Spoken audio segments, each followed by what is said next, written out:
আসসালামু আলাইকুম প্রিয়তমা। শরীরটা এখন কেমন? আগের থেকে একটু ভালো লাগছে? ওয়ালাইকুম আসসালাম, আলহামদুলিল্লাহ। চিন্তা করো না। চিন্তা করব না, এ হতে পারে। তোমার জন্য কিছু নিয়ে আসবো। বলো কি খেতে ইচ্ছে করছে? না, কিছু আনতে হবে না জান। তুমি যদি একটু তাড়াতাড়ি ফিরে আসতে পারো তাহলেই আমার ভালো লাগবে। আচ্ছা, তাহলে আজ তাড়াতাড়ি তোমার কাছে চলে আসার চেষ্টা করব প্রিয়তমা।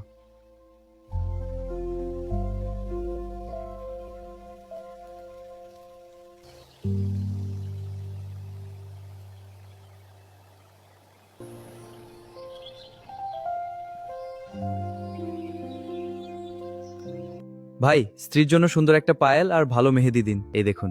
হ্যাঁ, এটা খুব সুন্দর। একদম পারফেক্ট বস, এটা গিফট বক্সে প্যাক করে দিচ্ছি। ভাই, 2 প্যাকেট বিরিয়ানি প্যাক করে দিন। জি ভাই, একদম। তুমি সত্যিই তাড়াতাড়ি চলে এলে। এখন তোমার শরীরটা সত্যি ভালো লাগছে তো? হ্যাঁ, তুমি চলে আসার পর আরো ভালো লাগছে। আজ তোমার রান্না করার কোনো দরকার নেই, আমি খাবার নিয়ে এসেছি, আমরা দুজন একসাথে খাবো। তুমি এত খেয়াল রাখো কেন বলো তো? আজকের রাতটা খুব সুন্দর লাগছে। এটা কি?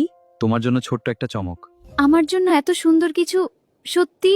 তুমি থাকলে সুন্দর না হয়ে উপায় নেই। মেহেদিও এনেছো? তোমার হাসির জন্য সবই আনা যায়। তুমি কেন আমাকে এত যত্ন নাও আর ভালোবাসো? কারণ তুমি আমার দেহের চাদর, আর আমার চাদর আমার সম্মান। ইসলামের শিক্ষাগুলো কত সুন্দর, তাই না? হ্যাঁ,